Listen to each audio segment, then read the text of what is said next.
Hello dear students, 9th स्टँडर्डमध्ये आणि 6th स्टँडर्डमध्ये जेव्हा students जातात तेव्हा तुमच्यापैकी बऱ्याच स्टुडंट्सना वेध लागतात, ते म्हणजे सैनिक स्कूलमध्ये ऍडमिशन घेण्याचं. बऱ्याच स्टुडंट्स अगदी लहानपणापासूनचं स्वप्न असतं की आपण मोठं झालं की सैन्यामध्ये अधिकारी व्हायचं, आणि त्याचीच ही एक संधी असते की ज्याच्यामध्ये आपल्याला सैनिक स्कूल्समध्ये ऑफिशियल एज्युकेशन घेतलं जातं, आपल्याला घ्यायची संधी मिळते. आणि ह्या वर्षीचे म्हणजे 2025 सालचे जे सैनिक स्कूलचे ऍडमिशन्स आहेत ते आता नुकतेच ओपन झालेले आहेत.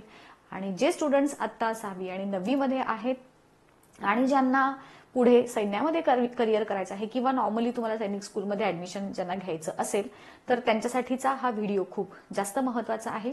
2-3 दिवसांपूर्वी मी अजून एक व्हिडिओ बनवलेला होता ज्याच्यामध्ये 10वी मध्ये असणाऱ्या स्टुडंटसाठी देखील सैन्यामध्ये भरती होण्याची संधी होती. सो जर तुम्ही 10वीत असाल तर तो व्हिडिओ तुम्ही बघितला नसेल तर तो बघून घ्या, आपल्या चॅनलवरती आहे, त्याची लिंक मी डिस्क्रिप्शनमध्ये देते. आणि आता तुमच्यापैकी जे कोणी आता 9th मध्ये असतील आणि ज्यांना पुढे सैनिक स्कूलमध्ये ऍडमिशन घ्यायचं आहे त्यांनी हा व्हिडिओ डिटेल बघा. ह्या व्हिडिओच्या मध्ये मी तुम्हाला पूर्ण प्रोसेस, त्याच्यासाठी आवश्यक डॉक्युमेंट्स काय लागणार आहेत, इलिजिबिलिटी काय आहे, परीक्षा कधी असते, कशी असते, मार्क कसे असतात, सगळं डिटेल मी तुम्हाला आजच्या व्हिडिओच्या मध्ये माहिती त्याची सांगणार आहे. सो व्यवस्थित समजून घ्या. डोंट वरी, याच्याशी रिलेटेड इम्पॉर्टंट लिंक्स ज्या आहेत त्या देखील मी तुम्हाला त्या आपल्या डिस्क्रिप्शनमध्ये सप्लाय करणारच आहे, देणारच आहे. Do not worry about that. So चला, सगळ्यात पहिल्यांदा जसं हे इन्फॉर्मेशन बुलेटिन तुम्हाला दिसत आहे, पूर्ण ही जी ऍडमिशन प्रोसेस आहे, जी 2025 सालची जी एक्झाम होणार आहे त्याची प्रत्येक माहिती ह्या ब्रॉशरमध्ये तुम्हाला वाचायला मिळेल. तर ऑनलाईन सबमिशन जे आहे 24 डिसेंबर पासून हे सुरू झालेलं आहे, ते 13 जानेवारी पर्यंत हे चालू राहणार आहे. ऑब्व्हियसली पूर्ण प्रोसेस ही ऑनलाईन असणार आहे, तुम्हाला कुठेही जाऊन ऑफलाईन जाऊन फॉर्म भरायचा इथं नाही आहे. लास्ट डेट ह्याची आहे 14/1, म्हणजे सक्सेसफुल ट्रान्झॅक्शन, म्हणजे जर काही पैसे अडकले किंवा आपण सगळं ऑनलाईन प्रोसेस करणार आहोत ना, कधी कधी त्याच्यामध्ये काहीतरी डिले होऊ शकतो. सो हे सगळं होऊन लास्ट डेट आहे 14 जानेवारी अप टू 11:50 PM असं सांगितलेलं आहे. आता ह्याची फीज काय आहे, तर जनरल जे कॅन्डिडेट्स आहेत, मी थोडंसं इथे होते, जनरल कॅन्डिडेट्स जे असतील माहिती आहे सगळ्यांना, ओपन कॅन्डिडेट जे आहेत, त्यानंतर वॉर्ड्स ऑफ डिफेन्स म्हणजे एक्स सर्व्हिसमॅन जर असाल, तुमचे पेरेंट्स पैकी कोणी ओबीसी जर कॅटेगरी ह्यामध्ये असेल तर तुमच्यासाठी 800 रुपये फी आहे. आणि SC आणि ST म्हणजे शेड्युल्ड कास्ट आणि ट्राईब्स, मग ह्यांच्यामध्ये कोण येतात तुम्हाला प्रत्येकाला माहीतच आहे. सो तुम्ही त्या पद्धतीनं आयदर 800 किंवा 650 जी काही तुमची फी असेल ते तुम्ही भराल. त्यानंतर करेक्शन ऑफ डिटेल्स, म्हणजे जर काहीतरी चूक झाली असेल तुमच्या फॉर्ममध्ये तर ते करेक्शन करण्याची जी लास्ट डेट आहे ती 16 ते 18 तारीख आहे. त्यानंतर मग तुम्हाला ऑफिशियल जी वेबसाईट आहे त्या वेबसाईटवरती तुमचे ऍडमिट कार्ड्स त्याची डाउनलोड करायची आहे, तर ती त्या वेबसाईटवरती ती जी काही डेट असेल तुम्हाला सांगितली जाईल. डेट ऑफ एक्झामिनेशन, ऍक्च्युली इथं खाली त्यांनी एक टेंटेटिव्ह डेट दिलेली आहे, आय थिंक मी पुढे वाचेल, 15 अशी काहीतरी 15 जानेवारी का, आय विल कन्फर्म, खाली दिलेली आहे त्यांनी डेट तिथे. ड्युरेशन ऑफ एक्झामिनेशन 6वी साठी आहे 150 मिनिट्सची आणि 9 साठी आहे 180 मिनिट्सची. त्यानंतर टायमिंग पण दिलेली आहे, 2 ते 4:30 6वी साठीची आहे आणि 9 साठी 2 ते 5 अशी दिलेली आहे. एक्झाम सेंटर तुम्हाला प्रत्येकाला जे काही सेंटर अलॉट केलं जाईल त्या पद्धतीनं असेल. त्यानंतर इथे ही त्याची वेबसाईट आहे, दिलेली लिंक आहे. आता तुम्हाला ह्याच्याशी रिलेटेड अजूनही डिटेल इन्फॉर्मेशन जी काही आहे ती इथं दिलेली आहे बघा, की ही सगळी प्रोसेस जी आहे ती ऑनलाईन पद्धतीनं होणार आहे. त्यानंतर दुसरं जे आहे, एका स्टुडंटनं एकच फॉर्म भरायचा आहे, हे एक त्यांनी सांगितलेलं आहे. त्यानंतर ईमेल ऍड्रेस, मोबाईल नंबर, ह्या सगळ्या गोष्टी काळजीपूर्वक भरायला तिथे बेसिक सूचना दिलेल्या आहेत. त्यानंतर इन्स्ट्रक्शन्स काय दिलेले आहेत की कशा पद्धतीनं तुम्ही हे ऑनलाईन फॉर्म भरणार आहात, कारण ऑनलाईन असलं की तो आपणच भरायचा आहे, मग काही चुका होऊ शकतात. तर सगळ्यात पहिल्यांदा काय करायचंय, ते पूर्ण बुलेटिन, म्हणजे हे जे आता मी तुमच्यासमोर दाखवलंय दिस इज बुलेटिन, तर ते डिटेल वाचून घ्या असं त्यांनी त्यात सांगितलंय. त्यानंतर ह्या काही स्टेप्स दिलेल्या आहेत. सगळ्यात पहिल्यांदा रजिस्टर करायचं आहे online using unique email ID and unique mobile number. तुमचा जो काही एक स्पेसिफिक तुम्हाला ज्या ईमेल आयडी वरती नोटिफिकेशन्स यायला हवे असतील, जो ऍक्टिव्हेट असेल तुमचा, तर तो युनिक ईमेल आयडी आणि तुमचा मोबाईल नंबर त्यानं तिथं द्यायचा आहे आणि रजिस्टर करायचं आहे. कुठं रजिस्टर करायचे आहे, तर ही जी वेबसाईट दिलेली आहे, तर ह्या वेबसाईटवरती तुम्हाला जाऊन रजिस्टर करायचं आहे. त्याची लिंक मी तुम्हाला डिस्क्रिप्शनमध्ये देते, सो दॅट तुम्हाला ती शोधत बसायला लागणार नाही किंवा कुठं काय करू. त्यानंतर दुसरं आहे fill in the online application form and note down the system generated application number. तुमचं ऍप्लिकेशन भरून झालं की तुम्हाला एक ऍप्लिकेशन नंबर दिला जाईल, तर तो नोट डाऊन करून ठेवायचा आहे. आता तुमचे डॉक्युमेंट्स कोणते कोणते लागणार आहेत. सगळ्यात पहिली डॉक्युमेंट लागणार आहे scanned images of candidates photograph. तुमचा आयडेंटिटी साईज जो फोटो असतो तो फोटोग्राफ लागणार आहे. ज्याचा साईज किती असावा, 10 KB टू 200 KB असावा आणि जेपीजी फॉर्मॅटमध्ये असावी ती इमेज. ज्यांना कुणाला माहित नाही त्यांनी सरळ काय करायचं, कॅफेमध्ये जायचं. इंटरनेट कॅफे जे असतात, नेट कॅफे, आपली खायची प्यायची वाली कॅफे नाही. त्यानंतर तुमचे सिग्नेचर लागणार आहे. एका कागदावरती सिग्नेचर करायची, त्याचा फोटो घ्यायचा आणि तो फोटो अपलोड करायचा. तोही जेपीजी फॉर्मॅटमध्ये लागणार आहे. तुमच्या डाव्या हाताचं थंब इम्प्रेशन, लेफ्ट हँड साईडचं तुमच्या अंगठ्याचा ठसा लागणार आहे. त्याचा पण साईज, प्रत्येक इमेजचा साईज त्यांनी इथं दिलेला आहे. त्यानंतर डेट ऑफ बर्थ, म्हणजे तुमचं जे बर्थ सर्टिफिकेट आहे ते. त्यानंतर डोमासाईल सर्टिफिकेट, जे डोमिसाईल तुम्ही इथला रहिवासी दाखला, कास्ट सर्टिफिकेट वगैरे जर काही ऍप्लिकेबल असेल तर. त्यानंतर जर तुमच्या पेरेंट्सपैकी कोणी डिफेन्स मध्ये जर असतील तर त्यांचं सर्टिफिकेट ऑफ सर्व्हिस. त्यानंतर प्रिन्सिपल, जे तुम्ही आता शाळेमध्ये ज्या शिकत आहात त्या शाळेच्या प्रिन्सिपलांचं सर्टिफिकेट की तुम्ही आता ह्या ह्याच्यामध्ये आहात. हे कोणासाठी आहे, तर जे आता ऑलरेडी सैनिक स्कूल्समध्ये शिकत असतील आणि त्यांना रिऍप्लिकेशन करायचं असेल त्यांच्यासाठी. आणि सर्टिफिकेटचं हे दिलेले आहेत, तर त्याचा फाईल साईज एवढा असावा, 50 KB टू 300 KB च्या पेक्षा जास्त नसावा. ठीक आहे. तर हे इनकम्प्लीट असेल किंवा करेक्ट नसेल तर मग तुमचे फॉर्म्स हे रिजेक्ट केले जाणार आहेत, हे लक्षात घ्या तुम्ही. त्यानंतर मग फीज पे करायची आहे. एसबीआय बँक पेमेंट गेटवे दिलेले आहे. Debit, credit card, net banking, UPI. तर हल्ली बरेचसे ऑप्शन्स असतात, त्यापैकी कोणताही एक ऑप्शन तुम्ही चूज करायचा आणि तुम्ही त्याचं पेमेंट करायचं आहे. त्याची जी कन्फर्मेशन पेज जर आलं नसेल तर ते तुमचं ट्रान्झॅक्शन कॅन्सल झालेलं असतं आणि तुम्हाला ती अमाऊंट रिफंड होऊन जाते. कन्फर्मेशन आलं की मग पुढे काय करायचं, ते जे प्रिंट कॉपीज आहेत ते सगळं कन्फर्मेशन पेज, ह्या सगळ्याची इन्फॉर्मेशन ही प्रिंट करून ठेवायची तुमच्याजवळ. डाउनलोड तर करून ठेवाल, सॉफ्ट कॉपी ज्याला म्हणतो आपण, आणि त्याची प्रिंट मटेरियल पण ठेवा, पुढं लागू शकतं तुम्हाला कोणत्या रेफरन्ससाठी. तर त्यानंतर मग हे सगळं इनकम्प्लीट जर राहिलं असेल, तर रिजेक्शन झालं असेल, तर मग पुढे आपल्याला त्याचे प्रॉब्लेम्स, अडचणी येऊ शकतात. तर एकदा तुम्हाला एक्झाम सेंटर वगैरे तिथं चूज करायचं ऑप्शन असणार आहे. सो तिथं तुम्ही प्रॉपरली तुम्हाला जे जवळचं असेल, तुम्हाला जे कन्व्हिनियंट असेल एक्झाम सेंटर, ते तिथं चूज करायचं. नंतर तुम्हाला चेंज करायचं असेल तर ते करता येणार नाही आहे. फीज रिफंडेबल नाही आहे. ऑनलाईन सगळी प्रोसेस असल्यामुळे ह्या सगळ्या गोष्टी तुम्हाला व्यवस्थित विचार करून चूज करून मग हे ठरवायचं आहे. तुम्हाला काय काय नेणं अलाउड नाही. तुमचा compass box, pencil box, handbag, purse, cap, goggle, jacket, paper, stationery, काहीही कागद, चिठ्ठी, चिटोरी जे असतं म्हणतो, काही खायच्या वस्तू, mobile, earphone, microphone, pager, calculator, pen, म्हणजे डॉक्युमेंटचे वेगळे पेन असतात तसे. त्यानंतर फॉर्म्युले, log table, whitener, camera, tape recorder, electronic watches जे आपले स्मार्ट वॉचेस असतात तेही तुम्हाला अवेलेबल म्हणजे अलाउड नाही आहे. मेटॅलिक आयटम कोणताही तुम्हाला चालणार नाही. इलेक्ट्रॉनिक गॅजेट कुठलं चालणार नाही आहे. पॉइंटेड इन्स्ट्रुमेंट त्याच्यामुळे हानी पोहोचू शकते असंही काही तुम्हाला चालणार नाही आहे. न्यायचं तिथे परीक्षा हॉलमध्ये अलाउड नाही आहे. त्याच्यानंतर ही सगळी तर बेसिक माहिती झाली. आता आपण इथं त्यांची हेल्प डेस्क आहे जर तुम्हाला काही इन्क्वायरी करायची असेल तर.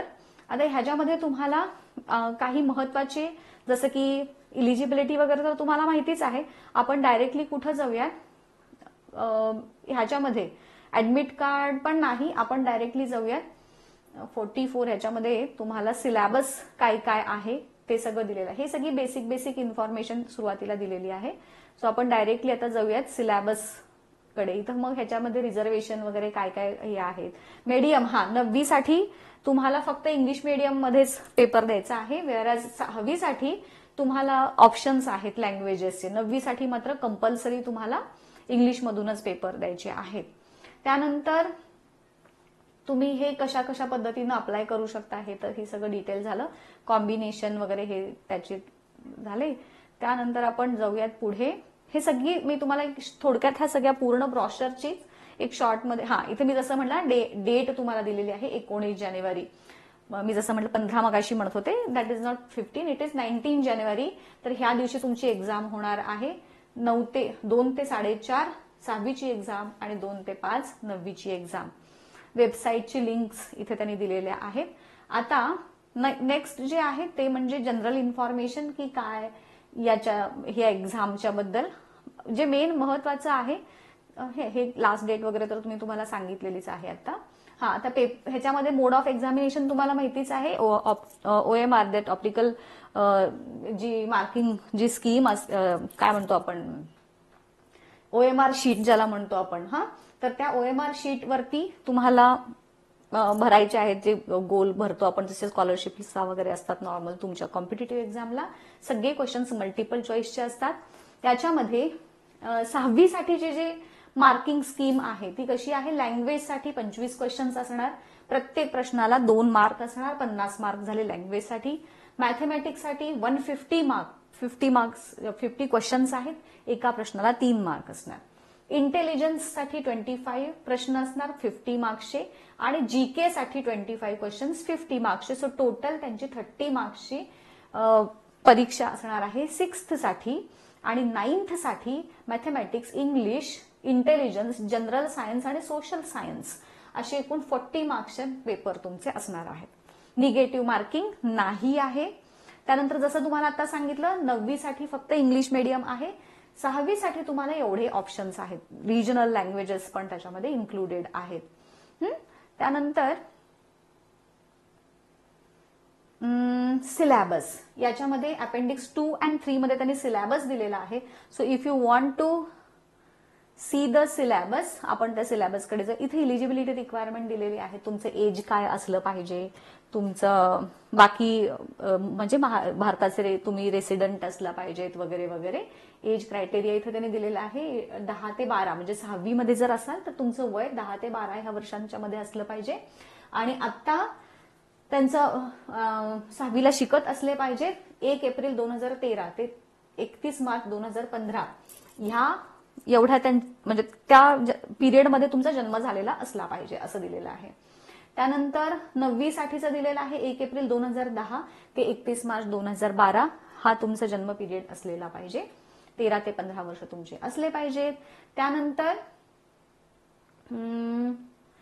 पुढे जाऊयात आपण थोडंसं. हे सगळी इलिजिबिलिटी रिक्वायरमेंट्स दिलेली आहेत. आता इथं तुम्हाला पासिंग जे आहे तर तुम्हाला मिनिमम 25% मार्क्स हे मिळाले पाहिजेत पासिंगसाठी, आणि ऍग्रिगेट 40% असं दिलेलं आहे प्रत्येक ह्याच्यामध्ये. मिनिमम 25% इन ईच सब्जेक्ट, म्हणजे मगाशी जे आपण सगळे सब्जेक्ट बघितले त्या प्रत्येक सब्जेक्टमध्ये 25% असे, आणि ऍग्रिगेट तुमचं 40% मार्क्स हे पाहिजेत सगळ्या विषयांचे मिळून. ठीक आहे. तर हे मिनिमम नाही असतील तर तुमचं no minimum marks are there for SC आणि NT ह्या कॅटेगरीसाठी तुम्हाला मिनिमम मार्क्सचं काही त्यांनी लिमिट हे ठेवलेलं नाही. They will be admitted on the basis of inter जे काही मेरिट आहे at the entrance examination with in the respective categories. तर त्याच्यामध्ये पुन्हा एक मेरिट एंट्रन्स एक्झाम होणार आणि मग त्याच्या अकॉर्डिंगली त्यांचं सिलेक्शन केलं जाईल. हे झालं. आता ऍडमिशन्स कसे होणार वगैरे हे तर हे ठीक आहे, हे आपण याच्याकडे नाही जाऊयात. आपल्याला आता जे मेन लागणार आहे ते आहे ह्याचा सिलॅबस. पुढच्या पेजेसकडे जाऊत आपण डायरेक्टली. ह्यांचे एक्झामिनेशन फॉर्म भरण्याच्या ह्या त्यांनी स्टेप्स दिलेल्या आहेत की हे वेबसाईट दिलेली आहे, त्या वेबसाईटवरती जायचं. अपेंडिक्स VI म्हणजे ते 6. तर ह्याच्यामध्ये जे टेंटेटिव्ह वॅकन्सीज काय काय दिलेल्या आहेत, म्हणजे कुठं कुठं तुम्हाला ते सैनिक स्कूल कोणतं चूज करायचं आहे अशी सगळी त्याची इन्फॉर्मेशन दिलेली आहे. त्यानंतर हे कम्प्लीट करायचं ऍप्लिकेशन फॉर्म. स्कूल चॉईस करायचं आहे, तुम्हाला स्कूलची लिस्ट पण याच्यामध्ये दिलेली आहे. एक्झामिनेशन सिटीज कोणत्या कोणत्या आहेत ह्या अपेंडिक्स 4 मध्ये तुम्हाला दिलेल्या आहेत. त्या सिटीज बघा, तुम्हाला जी जवळची सिटी पडेल. हे महत्वाच्या ज्या हे आहेत ते नोट डाऊन करून ठेवा. हा, एक्झामिनेशन ऑफ सिटीज कुठे आहेत, अपेंडिक्स. त्यानंतर ही सगळी इन्फॉर्मेशन तुम्ही करायची. स्कॅन इमेजेस तुम्हाला भरायच्यात, मगाशी जसं तुम्हाला सांगितलं, सिग्नेचर वगैरे सगळं करून मग त्याची जी तुम्हाला फायनल रेसिप्ट येईल तर ती तुम्हाला प्रिंट करून ठेवायची आहे. ठीक आहे. चेकलिस्ट, इथं त्यांनी चेकलिस्ट एक दिलेली आहे की तुम्हाला काय काय हे आहे, म्हणजे एकदा सगळं भरून झाल्यानंतर तुम्ही काय चेक करायचं आहे की सगळी प्रिस्क्राईब इलिजिबिलिटी तुम्ही सगळी भरलेली आहे का, नाव व्यवस्थित टाकलंय का, ऍड्रेस, डेट ऑफ बर्थ तुमची व्यवस्थित टाकलेली आहे का, ह्या सगळ्या गोष्टी, तुमचे जेंडर चेक करा, डोमॅसाईल स्टेट वगैरे सगळं तुम्ही व्यवस्थित केलेलं आहे का. ह्या सगळ्या गोष्टी जर तुमच्या म्हणजे एकदा स्पेलिंग्स वगैरे असतात ह्या, म्हणजे जरी तुम्ही व्यवस्थित हे केलं असेल नाव वगैरे पण चुकून एचं ई असं काहीतरी होऊ शकतं किंवा डेट ऑफ बर्थ आपली चुकीची टाकली जाऊ शकते, मग पुढे प्रॉब्लेम होणार ना. इव्हन तुमचं जे नाव, जे तुम्ही जे डॉक्युमेंट तुम्ही ऍज अ प्रूफ देत आहात, तुमची आयडेंटिटी प्रूफ, त्याच्यावरचं नाव आणि तुम्ही भरलेलं नाव हे सेम असलं पाहिजे. अशा काही बेसिक गोष्टी असतात त्या तुम्हाला फॉलो करायच्या आहेत. त्यानंतर पुढे दिलेले आहेत हे बॅर्ड आयटम्स. बघाशी जसं तुम्हाला सांगितलं की कुठल्या वस्तू न्यायला अलाउड नाही. त्यानंतर हे ऍडमिट कार्डची सगळी माहिती दिलेली आहे, किती व्यवस्थित दिलेलं आहे, ड्युरेशन दिलेलं आहे, ऍक्टिव्हिटीज, त्यानंतर टायमिंग काय काय करायचं, म्हणजे रिपोर्टिंग कधी करायचं आहे तर त्या ऍडमिट कार्डवरती तुम्हाला सांगितलं जाईल. लास्ट एंट्री हे 1:30 वाजेपर्यंत तुम्हाला अलाउ आहे. त्यानंतर इम्पॉर्टंट इन्स्ट्रक्शन तुम्हाला 1:30 ते 1:45 पर्यंत दिल्या जातील. बुकलेट तुम्हाला 1:45 वाजता दिलं जाईल. रायटिंग्स, ती सगळी इन्फॉर्मेशन बेसिक लिहायची आहे ती 1:50 ला आणि मग डायरेक्ट तुमची एक्झाम सुरू. किती व्यवस्थित दिलेली आहे बघा तुम्हाला माहिती ह्याच्यात. आणि मग तुम्ही तुमचं पाणी वगैरे घेऊन जाऊ शकता, त्याला अगदी काही प्रॉब्लेम नाही येणार. हा, आता मग त्याच्यानंतर पुढं काय दिलेलं आहे, कॅन्सलेशन वगैरे, ठीक आहे, ह्याचं काय आपल्याला गरज नाही.